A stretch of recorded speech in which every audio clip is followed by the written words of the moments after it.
तरह से सक्षम है। बहुत बहुत धन्यवाद आपका कि आपने समय निकाला हमारे साथ जुड़े। बहुत बहुत शुक्रिया आपका। मैं अनिल जी आपके पास आता हूँ, फिर मैं अरुण जी के पास। अनिल जी, राह तो कठिन है और काफी कठिन है, इतनी आसान नहीं है।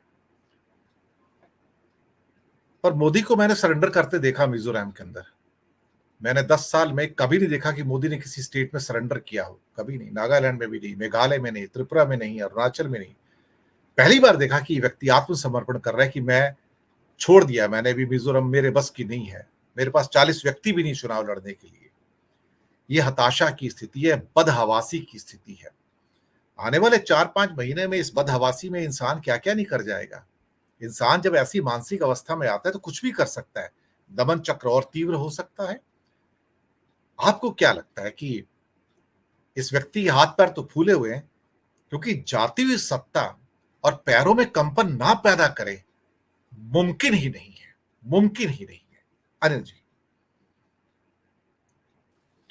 हाँ दिनेश जी, मैं तो अक्सर एक बात को कहता हूँ, और आपने दमन चक्र की बात कही, दमन चक्र तो और तीव्र होने वाला है। और जैसे जैसे चुनाव नजदीक आएंगे दमन चक्र और तेज होगा, और चक्की चलेगी, उसमें लोग पिसेंगे। और एक बात जैसे मैं अक्सर कहता हूँ कि ये चुनाव जो है बहुत भीषण होने जा रहा है। जैसे महाभारत में भी योगीराज श्री कृष्ण जी ने कहा था कि दुर्योधन युद्ध ऐसा होगा फिर कभी नहीं जैसा होगा, विकराल काल मुंह खोलेगा और फन शेषनाग का डोलेगा। तो ये कुछ इसी तरह का युद्ध चुनाव होने जा रहा है। ऐसा चुनाव मैं आपको दिनेश जी गारंटी के साथ कह रहा हूं आज कि ऐसा चुनाव हमारे देश में 1950-52 से जब से भी चुनाव शुरू हुए हैं उससे बाद आज तक ऐसा रहा नहीं होगा। इसमें हर तरह के जो है हथकंडे अपनाए जाएंगे, साम दाम दंड भेद और तमाम तरह के जो हथियार, जो ब्रह्मास्त्र जिनको बोला जाता था महाभारत में, वो जो आज के जो चुनावी ब्रह्मास्त्र हैं वो सारे चुनावी ब्रह्मास्त्र भी चलेंगे और भीषण तरीके से चलेंगे, मामूली तरीके से नहीं चलेंगे। मतलब हैरान हो जाएंगे लोग कि ये हो क्या रहा है। ये मैं आपको बता रहा हूं। कारण कि मोदी जी मुख्यतः मूल रूप से प्रचारक थे, और जब वो प्रचारक थे तो ये कहते थे कि देखिए, उनसे कुछ पत्रकार पूछते थे कि मोदी जी आप सुना है कि आप गुजरात के मुख्यमंत्री बन सकते हैं, तो अरे छोड़ो यार, प्रचारक कभी कोई मुख्यमंत्री बनता है? प्रचारक तो हमेशा प्रचारक रहता है। तो 2002 तक तो वो प्रचारक ही रहे, यानी अपने जीवन में ये समझ लीजिए कि करीब करीब 50-51 साल की उम्र तक आगे वो प्रचारक थे। विशुद्ध राजनीति जिसे कहते हैं वो उसमें नहीं थे। और 2002 में जब वो गुजरात में मुख्यमंत्री बने, उसके बाद कोई चुनाव उन्होंने हारा नहीं। हर चुनाव में वो और ज्यादा वोटों से जीते हैं और पिछले रिकॉर्ड उन्होंने तोड़े। उसके बाद 2014 का जो राष्ट्रीय स्तर का लोकसभा का चुनाव लड़ा, बहुत अच्छी तरीके से जीता उन्होंने।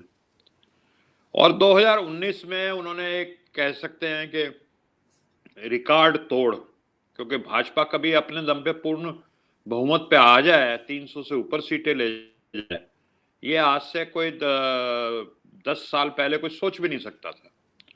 मोदी जी ने करके दिखाया है। तो उनकी उपलब्धियां जो हैं भाजपा के लिए, 1984 के बाद से कोई पूर्ण बहुमत की सरकार बनी नहीं थी, मोदी जी ने बनाई।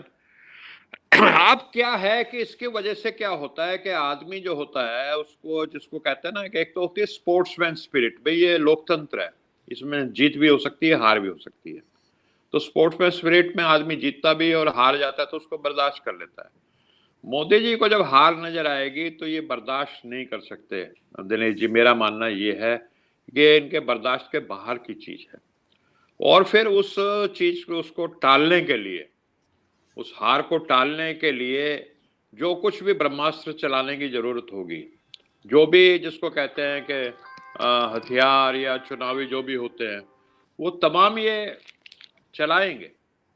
और जनता बहुत त्रस्त है इस समय। मोदी जी के मुकाबले में कोई पॉलिटिकल पार्टी है ऑफ कोर्स, हम देख रहे हैं, लेकिन पॉलिटिकल पार्टी से भी ज्यादा जो है वो जनता है मोदी जी के मुकाबले में। जनता मुकाबला करने जा रही है, क्योंकि पीड़ित तो जनता है महंगाई से, बेरोजगारी से। अब आप बताइए, कभी इस देश में आज तक के इतिहास में 80 करोड़ भूखे नंगे लोग थे कभी? कभी नहीं थे इस देश में। ये एक रिकॉर्ड हासिल किया गया है। हमारी अर्थव्यवस्था, क्योंकि हमारे देश में तो सोने की खान है, कोयले की खान है, कॉपर की खान है, यूरेनियम है जो किसी देश में नहीं होता, लिथियम की खानें निकल आई हैं दिनेश जी, जो सबसे, जिसको कहते हैं इंपॉर्टेंट एलिमेंट है, जो आपकी इलेक्ट्रिक व्हीकल्स में, बैटरीज में सबसे ज्यादा इस्तेमाल किया जाता है। बहुत समृद्ध देश है, गंगा जमुना का देश है, कितनी उपजाऊ भूमि है यहाँ पे, खनिज पदार्थ के अलावा कितनी तरह किस्म की फसलें और फल हैं। तो हमारा कृषि प्रधान देश देश को समृद्ध बनाता है। हमारे वैज्ञानिक काम कर रहे हैं, हमारे व्यापारी काम कर रहे हैं, छोटे से लेकर के बड़े व्यापारी तक काम कर रहे हैं, डॉक्टर इंजीनियर काम कर रहे हैं, इस देश को समृद्ध बना रहे हैं। 5वें नंबर की अर्थव्यवस्था बना दी दिनेश जी, लेकिन 5वें नंबर की अर्थव्यवस्था में 80 करोड़ लोग भूखे घूम रहे हैं। तो ये पैसा जा कहां रहा है, किन लोगों की जेब में जा रहा है ये जो ये पैसा इतना अर्निंग हो रही है? मैं आपको दावे के साथ कह सकता हूं दिनेश जी, जो 50वें नंबर की भी जो अर्थव्यवस्था है ना, उसका जो औसत आयु है, उसका खान पान, औसत जो उसका नागरिक है, उस नागरिक का खान पान, उसकी वेशभूषा, उसकी न्यूट्रिशन, उसका घर, उसकी शिक्षा और स्वास्थ्य की व्यवस्थाएं हमारे देश के एवरेज नागरिक से बहुत बेहतर है। तो जब 50वें नंबर की अर्थव्यवस्था का ऐसा हो सकता है तो हमारे देश में क्यों नहीं?